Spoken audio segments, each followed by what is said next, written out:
Hey, in today's video, I'm talking about how to optimize your circadian rhythm for deep, restful sleep, for great energy during the day, for great mental clarity and brain function so you can really thrive in life and heal and adapt at your best. And so when it comes to circadian rhythm, it really starts at night, just making sure we're going to bed at a good time, making sure that we're prioritizing really good deep sleep.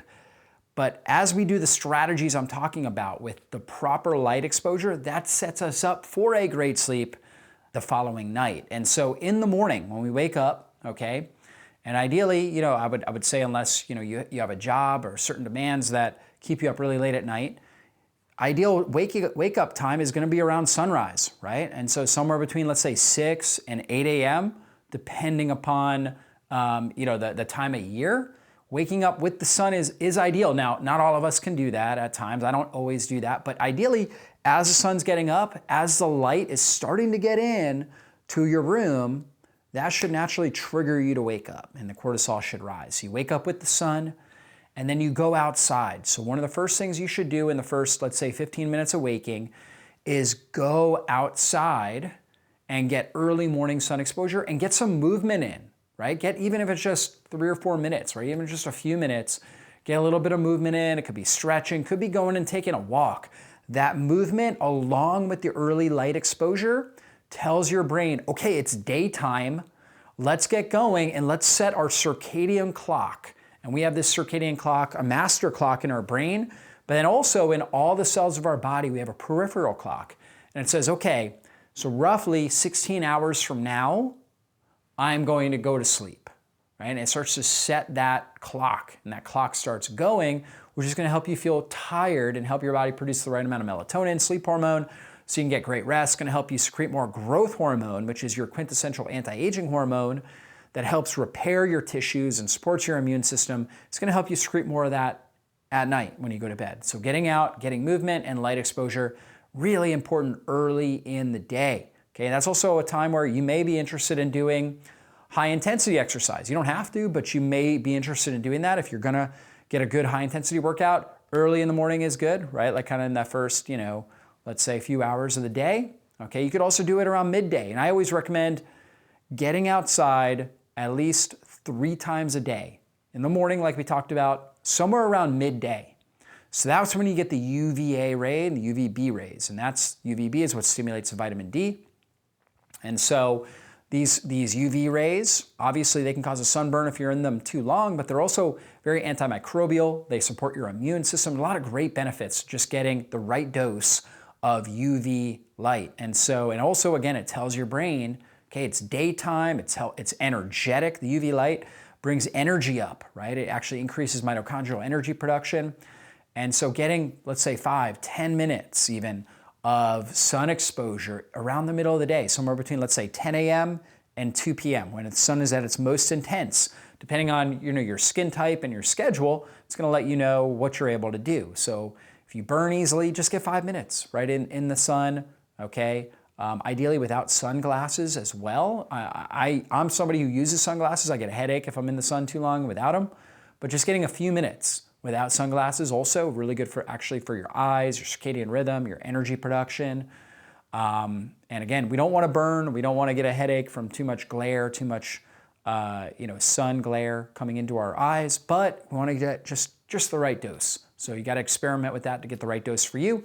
Midday is also a great time for high intensity exercise. So if you haven't gotten it in the morning, that's a great time for it. That's usually when I like to work out.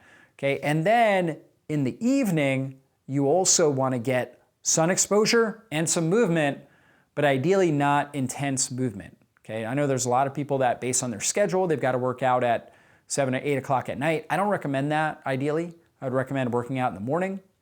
In the evening, getting a walk in, right? Playing with your kids, whatever it is, some sort of light movement, but not overly intense movement is really helpful. And then making sure that you're being exposed to the red and infrared light that's high, right? It's very, very high in the evening. It's also high in the morning. And there's this great saying that says, if you want to have great energy during the day, watch the sun rise. If you want to sleep well at night, watch the sun set. And so that proverb actually helps set our circadian rhythm properly.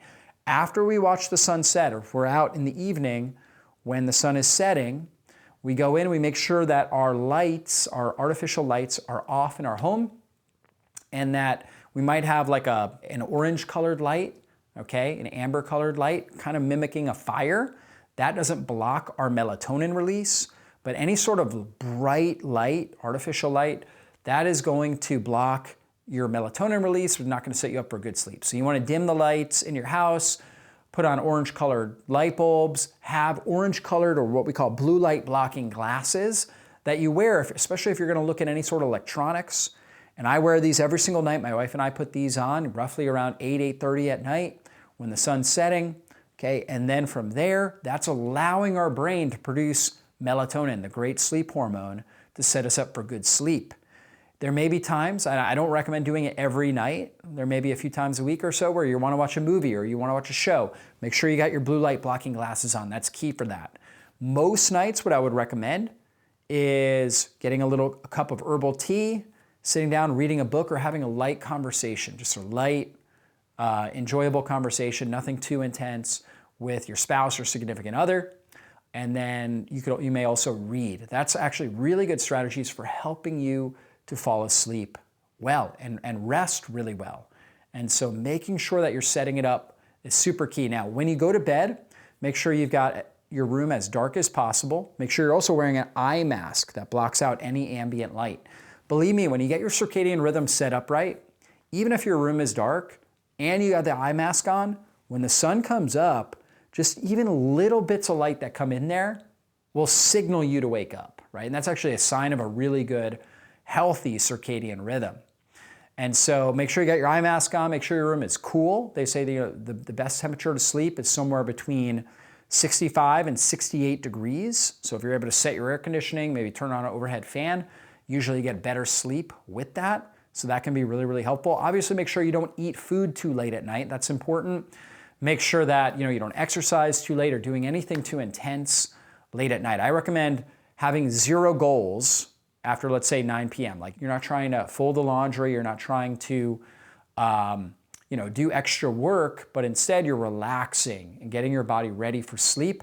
And ideally being in bed by 10 or certainly by 11 o'clock at night is going to be ideal for you to get the best quality sleep. So I would highly recommend doing that. So be really careful about the light you're being exposed to throughout the day and try to do your best to set yourself up for the best quality sleep. So circadian rhythm optimization is key. If you follow those tips, that is going to really, really help you and give you more energy during the day and better sleep at night and better overall tissue healing and recovery, better adaptation from the stressors of the day, and it's going to allow you to really thrive in life. Hey, if you enjoyed this video, be sure to check out my channel, browse the various videos that I've done on similar topics, and also make sure you subscribe to my channel and hit the bell button. That way you get notified whenever I put up a new video training. Thanks so much for being a part of our community here, and I really hope you enjoy the videos that we're putting out on a regular basis. Be blessed.